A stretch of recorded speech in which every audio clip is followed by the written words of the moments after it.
Hello? Okay, so this is the information you need for the Unit 4 assignment for your Social Work with Elders course. This is a scenario involving Mr. C. Mr. C is a gentleman that I accidentally encountered on campus this week, this past week. I believe it was maybe Tuesday, November 10th. Yeah. I happened to be walking to the administration building to take care of some business there, and had to get it done before I left, and had a student that was anxious for a grade change. And I was anxious to accommodate that person, so I'm kind of hurrying. I got to the sub and noticed that there was a gentleman on a walker that looked like he was moving very slowly, was kind of shabbily dressed, seemed like he might be elderly. And when I noticed people passing and beside him and not stopping to speak to him, as I approached him, I did stop and asked, "Can I help you?" And I said, "My name is Jenny Savage. I work here on campus and would be happy to help you. Are you trying to get somewhere in particular?" And he said, "Yes, I'm trying to get to the Council on Aging. I need some food." And I said, "Oh, sir, well, this is quite a ways from Council on Aging. Can I ask how you are planning to get there?" He said, "Well, I'm trying to get to the bus stop." And I said, "Oh, my." He said, "Well, yeah, it's kind of tough right now. I had a fall and about a couple weeks ago and was laying on my floor for almost 7 days, and I couldn't get up. And if it hadn't have been for my daughter finally coming to the door, I'd have still been laying there, and broke my hip, couldn't get up, and tried to, but I couldn't get up. And so I had to have hip surgery, and I got pins in my hip." And he did this. He said, "I got this thing in me." It was a port. If you've ever been around someone who has cancer treatment or has nutritional deficiencies and they're fed through this machine or receive medications, particularly cancer medications, that's my experience in hospital work, as well as having a couple of family members, one of which was my mother with cancer.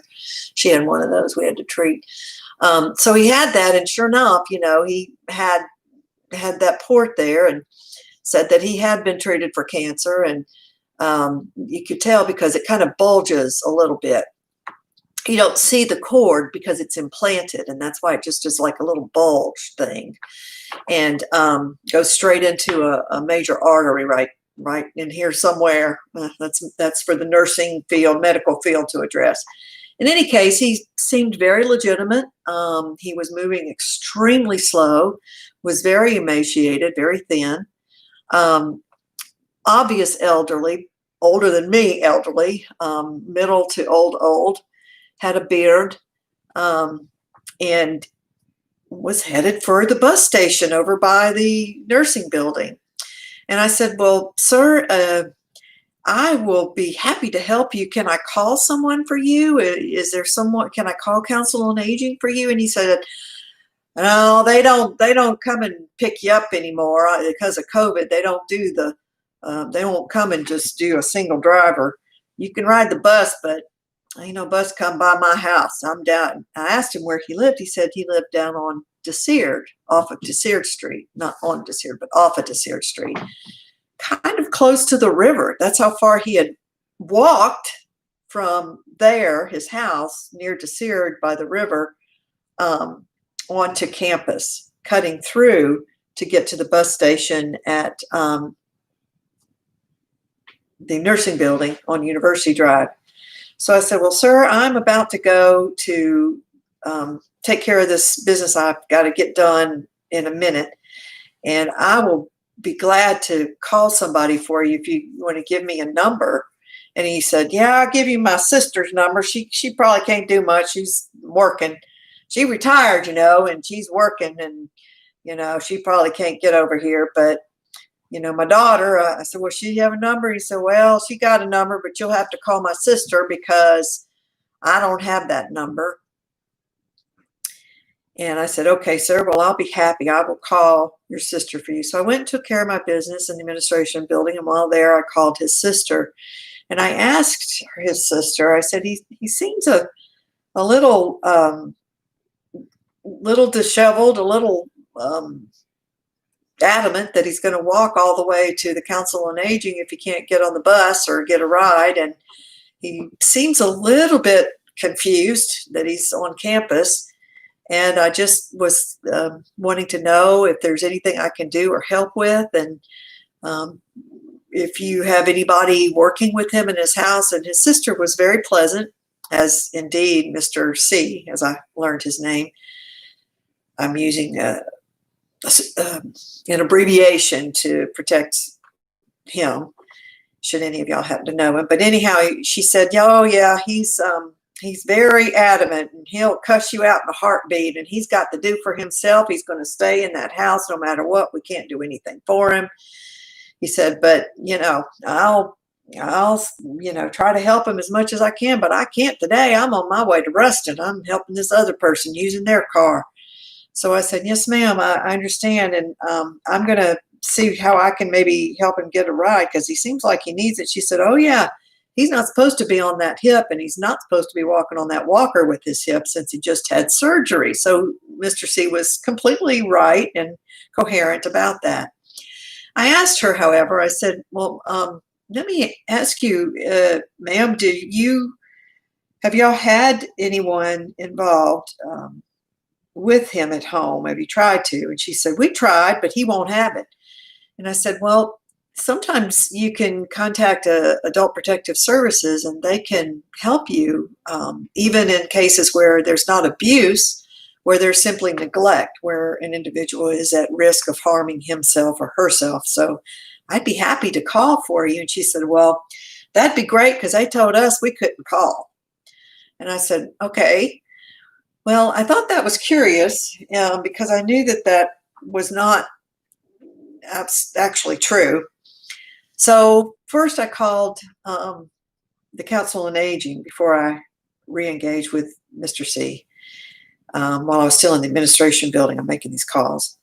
And so I called the Council on Aging, talked to a couple people, finally talked to Miss Brenda, who's the director with the Council on Aging on Ferran Street. And she said, oh, yeah, we know Mr. C really well. He is a pistol. He will cuss you out. Same thing I'd heard from his sister just then. And but, he knows he's not supposed to walk over here. He knows we'll bring him his stuff. He's just determined he's going to do what he wants to do. And if he gets here, we'll get him home. I said, yes, ma'am.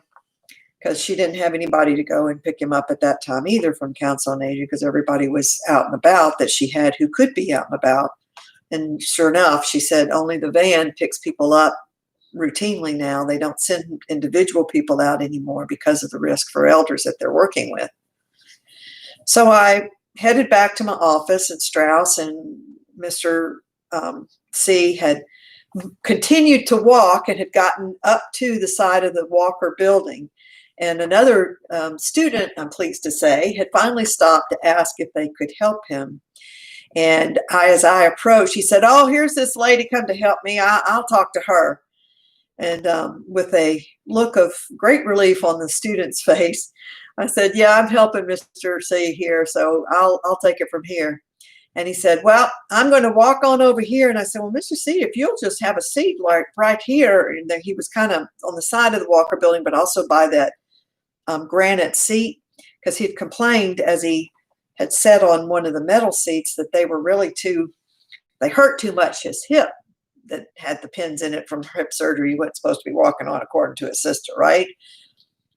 So he said, no, I'll just keep walking over here, and you can tell them where I am, and I'll be on that bus, or somebody can come get me. And I told him about his sister not being able to come get him because he was on his way to Ruston and that his daughter's phone was not in service. And he said, well, I didn't figure you'd probably get through to her. And I knew Carolyn was working. And so he said, so thank you for your help. So I said, okay. So I walked back to my office And as I did, I called UPD and I said, look, there's this gentleman on campus that needs some help. Is there any way we can give him a lift over to the Council on Aging on Ferrand? And he said, oh yeah, we know about him. We know about Mr. C. He's already been reported by somebody. I was assuming that's student, maybe, I don't know. And so he said, we've already been over there and got him over to where he's trying to go to the council. So they'll take it from there. And so I thanked him very much and was very happy that Mr. C got where he wanted to go. Meanwhile, I called Adult Protective Services, talked to them, verified that indeed the family can call. And I also told them about Mr. C. And of course they said, which is true for any protective service line for adults or children that you call, you must have an address where the person you're calling on can be located by the agency workers. So I told him the number for his sister, because she had agreed that I could give them the number, and made them aware that he can be belligerent and use foul language, I'm told, by his sister and the Council on Aging director, Miss Brenda. And they said, okay. And of course, I won't get any information back because of confidentiality after someone reports, unless you're another worker. And in my case, I wasn't a worker. I was just a concerned citizen. So now, using this story, what do you think? Apply that information on active aging in Chapter 3, once again, like you did for those 3 scenarios you chose, and use those 5 principles to analyze how I responded. Good or bad, critical or not, I want you to be honest in your evaluation.